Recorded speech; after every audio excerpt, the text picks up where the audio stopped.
Kubang Korean.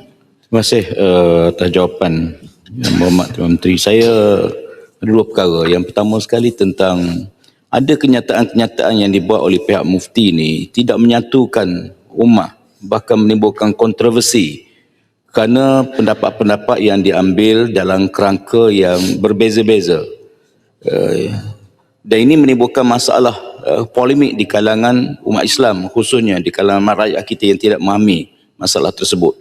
Jadi saya ingin tanya, apakah mekanisme yang boleh dibuat supaya pihak mufti, khususnya institusi mufti ini dapat menyelaras mengambil ijtihad pandangan yang muktabar dalam suatu perkara supaya tidak timbul polemik di kalangan ahli-ahli kita, rakyat kita di bawah. Itu yang pertama. Yang kedua tentang cabaran media sosial hari ini. Kita dapati hari ini banyak sangat ajaran sesat yang masuk ke dalam media sosial diterima oleh masyarakat kita yang tak berpegangan agama yang kukuh. Termasuklah ajaran sesat, akidah-akidah yang bercanggah, pendapat-pendapat aliran pemikiran liberal yang songsang dan sebagainya.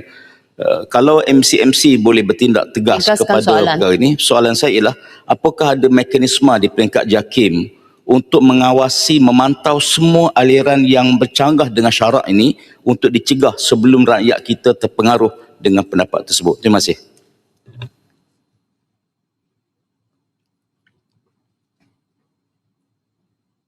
Terima kasih Yang Berhormat. Ada dua soalan ya. Yang pertama menyatakan bahawa kenyataan mufti ini menimbulkan kontroversi dan polemik, dan bagaimana supaya mufti ini dapat memberikan ijtihad yang lebih mendamaikan lah kan. Okey, dia macam ni. Pihak institusi mufti merespon setiap isu yang viral, setiap isu semasa yang wujud di kalangan masyarakat, dan isu-isu ini sangat laju. Lagi-lagi bila kita sebut dalam era post-normal, media sosial sangat laju. Jadi tindakan pihak mufti menyampaikan ilmu, memberikan penerangan, itu adalah dalam bidang kuasa mereka dan mereka menyampaikan yang terbaik. Cuma bagaimana cara penerimaan, ya, cara penerimaan masyarakat, cara penerimaan kita semua adalah saling berbeza. Namun untuk makluman Dewan Yang Mulia, okey, ini untuk soalan yang kedua ya. Okey, saya jawab yang pertama dulu. Yang pertama tadi, pihak penjabat institusi mufti menyampaikan yang terbaik. Namun fadzakir innama anta muzakkir. Kita hanya menyampaikan, dan tugas untuk memberikan hidayah itu bukan pada kita. Namun kita harapkan keterbukaan semua untuk menerima dulu pesanan-pesanan, ilmu-ilmu yang disampaikan dengan lapang dada. Ya, kerana kita faham semua orang ada perbezaan pendapat dan perbezaan pandangan terhadap setiap isu dan hukum. Itu yang pertama ya.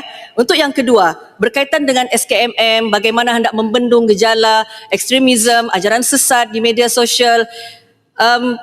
Di JAKIM melalui bahagian penyelidikan, kita telah melaksanakan cross platform monitoring, iaitu kita pantau media sosial, dan dengan kerjasama SKMM kita telah melakukan beberapa pautan, beberapa medium media sosial yang kita sudah turunkan untuk membendung gejala ini, dan ini masih giat kita lakukan. Bermaksud ada tindakan daripada JAKIM sendiri dan sedang berlangsung juga, dan mudah-mudahan kita semua dapat memberi kerjasama, sampaikan, beri report, beri laporan sekiranya berlaku apa-apa aktiviti ekstremisme, radikalisme di media sosial, dan JAKIM akan mengambil tindakan, akan membuat kajian, membuat penelitian dan mengambil tindakan terhadap isu ini. Sekian, terima kasih. Dipersilakan Tuan Haji Aminul Huda bin Hassan Yang Berhormat Seri Gading. Terima kasih Datuk Speaker. Soalan nombor 9. Silakan Menteri di Jabatan Perdana Menteri. Terima kasih Yang Berhormat Seri Gading. Tuan Yang di-Pertua, Kerajaan Madani sentiasa komited dalam memperkukuhkan pendidikan awam, dakwah digital dan literasi agama bagi memastikan institusi mufti kekal sebagai rujukan utama umat Islam, sekaligus membendung pengaruh ekstremisme, radikalisme dan penyelewengan ideologi. Antara langkah proaktif yang telah dan sedang dijalankan ialah yang pertama, memperkasakan peranan institusi mufti melalui pendigitalan akses fatwa dan pandangan hukum agar mudah dicapai oleh masyarakat. Contohnya, aplikasi Mufti Care yang boleh didapati di Google Play Store, Huawei App Gallery dan Apple Play Store. Yang kedua, memperluas pendidikan literasi agama dan kefahaman Islam, berteraskan pendekatan yang wasatiyah dan santai.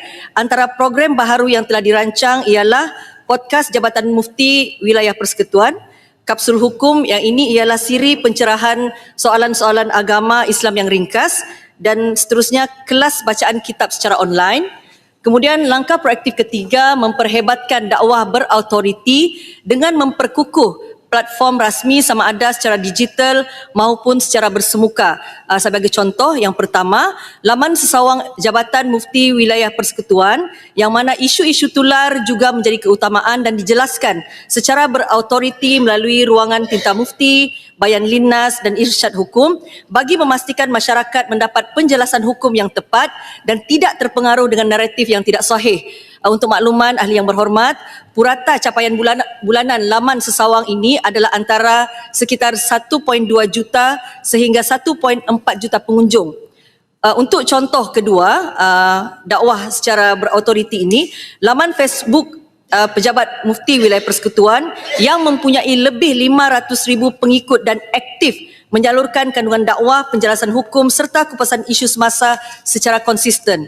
Yang ketiga, program Temu Mesra Mufti, iaitu program penganjuran secara berkala, program bual bicara mufti di masjid-masjid terpilih di sekitar wilayah persekutuan. Yang keempat, klinik hukum yang mana konsepnya berteraskan soal jawab agama bersama pegawai-pegawai hukum syara, iaitu pegawai penyelidik di Jabatan Mufti Wilayah Persekutuan. Program ini dilaksanakan pada setiap hari Jumaat di masjid-masjid wilayah persekutuan.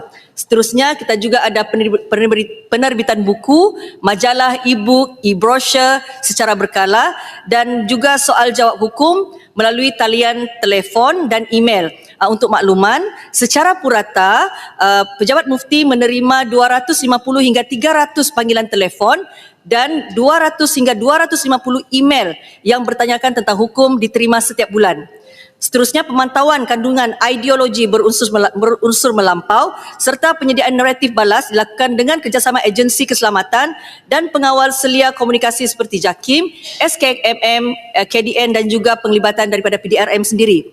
Kerajaan juga turut memperketat sistem pentauliahan melalui peperiksaan dan temu duga bagi memastikan hanya pendakwah berkelayakan diberi tauliah selaras dengan amalan di kebanyakan negeri. Untuk makluman, sehingga kini terdapat 6,899 pemegang tauliah di wilayah persekutuan termasuk Labuan. Pemantauan ini penting dan ia akan terus dilakukan bersama dengan Jabatan Agama Islam di negeri masing-masing. Kesemua langkah ini dilaksanakan secara bersepadu bagi memastikan Islam difahami dan diamalkan secara seimbang, berautoriti dan berlandaskan rahmah. Sekian, terima kasih. Perdana Menteri Datuk Seri Anwar Ibrahim menegaskan jika ahli politik berterusan memainkan isu sentimen perkauman dan agama, tiada negara yang boleh mencapai kemajuan. Anwar berkata, ada segelintir ahli politik yang cuba menimbulkan kebencian dalam kalangan masyarakat kerana perbezaan agama dan kaum. Setengah-setengah orang benci kerana dia Kristian, dia benci Muslim, dia benci Cina. Bukan cara kita. Saya betul, saya Muslim, tapi tanggungjawab saya jaga semua. Anak orang Kristian itu anak saya. Anak orang Kadazan, anak saya. Anak orang Murud, anak saya. Anak orang Bugis lagi anak saya. Anwar berkata, ada pemimpin politik apabila berkempen seolah-olah mahu mengajak rakyat bergaduh sedangkan mereka terus memperoleh kekayaan. Apa? Mau perang? Mau gaduh? Kamu gaduh, tapi kamu kaya. Gaduh rakyat, rakyat miskin. Sebab itu saya langsung tidak setuju dengan politiknya sebegini. Kamu cakap besar. Kamu serang sana, serang sini. Fitnah sana, fitnah sini. Kamu kaya rakyat miskin. Saya mahu rakyat bangkit di Sabah ini. Tentukan masa depan kita, katanya. Anwar juga menasihati anak-anak muda di Sabah agar mereka sendiri menentukan masa depan mereka, bukan ahli politik yang terdesak. Terutama anak-anak muda. Ini masa depan anda ditentukan anda sendiri, bukan ditentukan ahli politik yang terdesak atau sesetengah ahli akademik. Marah terus, bising terus, tapi tak bernilai ikut fakta, tanam benci. Bajau lawan Bugis, Bugis lawan Melayu, Melayu lawan Cina, yang untung orang kaya di atas, yang susah orang miskin di bawah. Katanya lagi. Yang berhormat, Terima kasih Datuk Speaker. Berdasarkan kepada pandangan daripada Imam Syafi'i, perlunya kesabaran dan usaha menemui guru untuk menuntut ilmu. Belajar perlu berguru supaya ilmu yang sahih, berkat dan mengelakkan kesesatan amat penting, di mana terutamanya ilmu agama secara berdepan ataupun memerlukan talaki. Soalan daripada Seri Gading, bagaimanakah kerajaan merancang mendekati golongan muda yang lebih terdedah kepada kandungan agama tidak berautoriti melalui media baru seperti TikTok, ceramah internet ataupun dakwah digital ini, supaya mereka menjadikan institusi mufti sebagai rujukan utama? Kalau jawapan daripada Menteri tadi menyatakan bahawa rujukannya banyak kepada wilayah persekutuan, bagaimana dengan mufti-mufti lain di negeri-negeri lain? Terima kasih. silakan Yang Berhormat Menteri untuk menjawab. Terima kasih Yang Berhormat Seri Gading, Tuan Yang di-Pertua.